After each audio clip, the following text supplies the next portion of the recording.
Notre VIP du mois est l'ingénieur Claude Prepty, le sismologue le plus connu d'Haïti.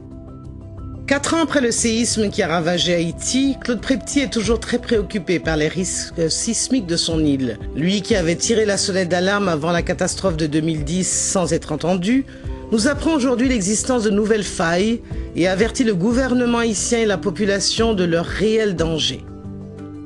Bon, ça, c'est la carte des faciès géologiques de l'agglomération de Port-au-Prince. Cette carte a été établie après le séisme du 12 janvier. Parce que le séisme du 12 janvier a mis à nu nos carences structurelles. Les dégâts ont été considérables et beaucoup de maisons se sont effondrées. Mais il y a eu aussi des facteurs aggravants dus au type de sol et du type de relief que nous avons dans l'agglomération de Port-au-Prince. Quelles sont les failles que l'on vient de découvrir maintenant là? Bon, il y a tout un réseau. Tout ce que vous voyez là en rouge, ce sont de nouvelles failles qui ont été découvertes. Donc il y en a combien là? Bon, il y en a 4 majeures. 1, 2, 3, et puis 4, c'est ça? Qui vient sur... Toutes ces failles se rattachent à la faille principale de la presqu'île du Sud. Alors, la particularité de ces failles, c'est qu'elles se trouvent justement entre 2 formations géologiques. Donc, ce sont des contacts faillés. Par exemple, ici, vous avez une formation géologique qui est en bleu et là, une autre formation. Donc, au contact de ces formations, il y a une faille qui passe.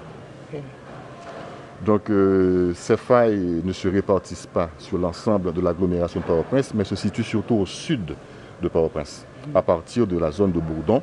Donc, vous avez toute la vallée de Bourdon qui est traversée par une faille qui fait à peu près 15 km de long. Ensuite, donc ce sont les plus dangereuses ici? Ce sont les plus... Bon, toutes ces failles-là sont dangereuses parce que ce sont des failles actives qui ont probablement joué au cours de l'époque du Quaternaire. Alors pourquoi il est important de cartographier ces failles dans le cadre de microzonage sismique? Parce que lors d'un tremblement de terre, on peut observer des ruptures en surface. Donc ces failles peuvent se rompre et en surface, on peut avoir certaines ruptures. Donc imaginez que vous avez des maisons qui sont installées, qui sont construites directement sur ces failles. Donc ces maisons vont être endommagées.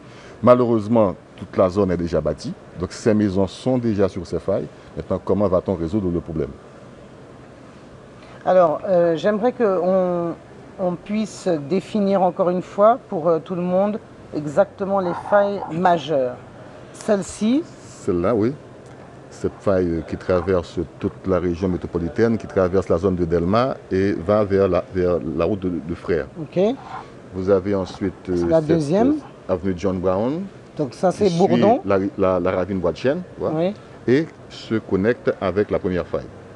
Vous avez la faille F3 qui passe du côté de Bois Patate et puis qui continue vers Delma et vers Frères et qui va se connecter à la rivière Grise. Okay. Et la faille F4 qui passe du côté de Carrefour-Feuille, de Després et qui monte au niveau de Monde-Calvaire et qui passe au bas de Jalousie, au haut de Pétionville, et va se rattacher à la faille principale qui est à 3 km de Pétionville.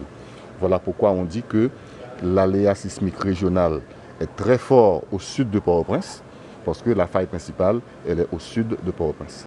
Ici, nous sommes à Pétionville, ingénieur. Est-ce que vous pouvez nous parler un petit peu de... On voit que les failles contournent un petit peu, mais est-ce que les chocs risquent d'être aussi dévastateurs? Il ne suffit pas d'être à proximité d'une faille pour qu'on ressente très fortement la secousse. Évidemment, si on est très proche de la faille, bon, le bâtiment va être secoué très fortement, mais à une certaine distance, on va ressentir quand même les secousses. Donc on est à Pétionville. Et donc tout ça, c'est le centre commercial. Ça, c'est le centre de Pétionville. Oui. Et on peut dire que Pétionville a le PGA le plus fort de l'agglomération de Port-au-Prince. Le PGA, c'est le Peak Ground Acceleration. C'est la zone qui peut être secouée le plus fortement dans l'agglomération parce que la faille se situe exactement à 2 ou 3 km de Pétionville. Dans les hauteurs de Pétionville, les carrières de sable et la route de la Boule sont elles aussi des zones fragilisées et dangereuses. L'ingénieur Prepty nous explique pourquoi. Dès que vous voyez une carrière de sable ou bien encore une montagne qui contient du sable, ça veut dire qu'il y a une faille qui passe à ce niveau-là. Maintenant, le danger pour ces carrières de sable, c'est que s'il y a une secousse sismique, ce sont des matériaux qui sont très friables. Donc, ça peut provoquer des glissements de terrain ou bien encore des éboulements au moment de l'extraction de ces matériaux. Est-ce que la route, par exemple, qui passe devant Boutillier, devant la carrière de sable, et ensuite qui monte vers Boutillier, est-ce que c'est vrai que cette route-là est en danger? Bon, c'est une route qui est dangereuse parce que si on considère le tracé de la faille de la presqu'île du Sud, ça suit exactement le tracé de la rivière Fouad. Et cette faille sort de la boule 12 jusqu'à l'entrée de Pétionville. Donc cette faille suit le tracé de la route entre la boule 12 et Pétionville. Alors on va revenir sur Pétionville, ingénieur, parce qu'il y a quelques mois déjà, vous avez encore lancé un cri d'alarme pour cette zone, en particulier Jalousie. Bon, si vous regardez les courbes de niveau qui sont ici, on est à 340 mètres, 500 mètres. Du côté de Morne-Calvaire, on est à 600 mètres d'altitude. Et au bas de Pétionville, on est à peu près à 300 mètres. Ce qui veut dire qu'entre le bas de Pétionville et Morne-Calvaire, vous avez une différence de dénivellation de 300 mètres sur une petite distance, ce qui donne des pentes très fortes. Donc lorsque vous avez des pentes supérieures à 15 degrés, cela veut dire que l'aléa mouvement de terrain est très fort. Et puisque nous avons des massifs rocheux à ce niveau-là, donc il y a risque de craindre des chutes de blocs et des glissements de terrain. En principe, avec 15 degrés de pente, cela devrait être des zones inconstructibles. Donc ces zones sont construites, vous avez des bidonvilles qui sont perchés. C'est-à-dire tous les bidonvilles sont construits sur des zones... Sur une zone à aléa mouvement de terrain très fort. Donc maintenant, qu'est-ce qu'on peut faire puisque le bâti existe déjà? Il y a deux solutions possibles. Ou bien on délocalise les maisons qui sont placées sur des pentes très fortes, ou bien encore on entreprend des aménagements en construisant soit des murs en gabion, on fait des terrasses, on fait des murs de soutènement pour pouvoir protéger les maisons qui ont été construites. Où est-ce que est située Jalousie là exactement? Jalousie est là, ici. Donc ici, sur deux formations géologiques différentes. En jaune, ça c'est Jalousie, vous avez des formations, ce sont des conglomérats, heureusement, qui sont assez durs, qui sont assez compétents. Et au bas de Jalousie, vous avez un sol moins compétent. Et c'est là que l'on peut enregistrer des glissements de terrain. Et dans le jaune... Donc c'est-à-dire que si par exemple...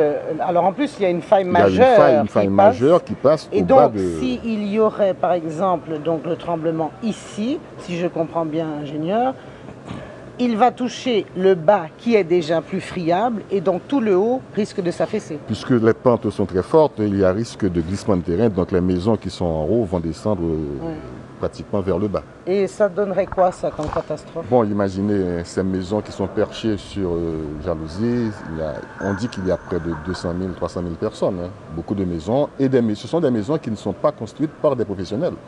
C'est de l'autoconstruction, il y a de mauvaises pratiques constructives, donc une forte secousse sur une pente aussi forte va engendrer des dégâts considérables. Moi j'ai dit que maintenant il faut arrêter, il faut stopper l'urbanisation, il ne faut plus permettre aux gens de construire ici, et maintenant au cas par cas, voir quels sont les bâtiments, les quartiers à déplacer, et ensuite quels sont les travaux de confortement qu'il faut faire pour pouvoir stabiliser la zone. Est-ce qu'on vous a entendu ? Bon, moi, quand je dis quelque chose, je dis ce que j'ai à dire. Bon, maintenant, si on veut m'entendre, on m'entend, mais si on ne veut pas, tant pis. Vous n'avez donc pas eu de réaction officielle? Non, aucune réaction officielle. Bon. D'abord, c'est une étude qui a été commanditée par l'État haïtien. C'est une étude qui a été réalisée par des fonds haïtiens. Donc, je travaille pour l'État haïtien. Donc, je dis, voilà les résultats. Maintenant, si vous voulez tenir compte des recommandations, allez-y, mais si vous ne voulez pas, tant pis. Même si on voulait délocaliser ces 300 000 personnes, on a cité Soleil aussi, 500 000 personnes. Où est-ce qu'on les met? Bon, en dehors de Port-au-Prince. C'est ça. Malheureusement, ce qui a été fait du côté de Canaran, qu'une décentralisation aujourd'hui est la chose la plus logique. Oui, je pense. Hein, parce que d'autant plus que c'est compliqué de construire dans la région métropolitaine. Compte tenu des contraintes qui ont été mises en évidence, contraintes de sol, contraintes de liquéfaction, contraintes de relief. Ensuite, il y a un problème foncier extraordinaire. Est-ce qu'on va trouver suffisamment d'espace pour pouvoir loger les gens? C'est ce qui a amené le gouvernement à choisir la zone de Canaran, en dehors de Port-au-Prince. Mais la zone de Canaran, c'est un échec. Aujourd'hui, malgré son découragement, Claude Prépty poursuit son combat de sensibilisation. Un combat qui promet d'être long vu les conditions dans lesquelles travaille le Bureau des mines. Il appelle le gouvernement et la population haïtienne à se ressaisir pour assurer l'avenir des futures générations. Au niveau de la surveillance, ça fait près de 3 ans qu'on se bat pour monter un réseau de surveillance qui est là pour dire, quand il y a une secousse, calculer la magnitude, localiser l'épicentre et donner l'information à la population. Nous avons reçu des appareils de l'USAID, de la Banque mondiale, mais on n'a pas encore de local pour loger le centre de données. On n'a pas de budget pour pouvoir former le personnel, donc on ne peut pas fonctionner. Les appareils sont là, bon, on peut voir localement ce qui se passe dans ces appareils, mais on n'a pas de budget jusqu'à présent pour faire fonctionner le réseau sismique haïtien. Je me dis parfois, est-ce que l'haïtien est spécial? Parce que je ne comprends pas. Bon, avant le 2 janvier, je pourrais comprendre, bon, c'est un monsieur qui dit n'importe quoi, on n'est pas habitué, mais on a vécu le 2 janvier, on a vu ce qui s'est passé. Et tout le monde se disait, il faut que les choses changent, il faut changer de mentalité. Et 4 ans après, je ne sens pas encore ce changement. J'ai été à la Jamaïque pour partager mon expérience avec le gouvernement jamaïcain. Mais tout le monde était là, on m'écoutait, hein, on me regardait, on prenait des notes, on voulait vraiment mettre en pratique ce que j'ai dit.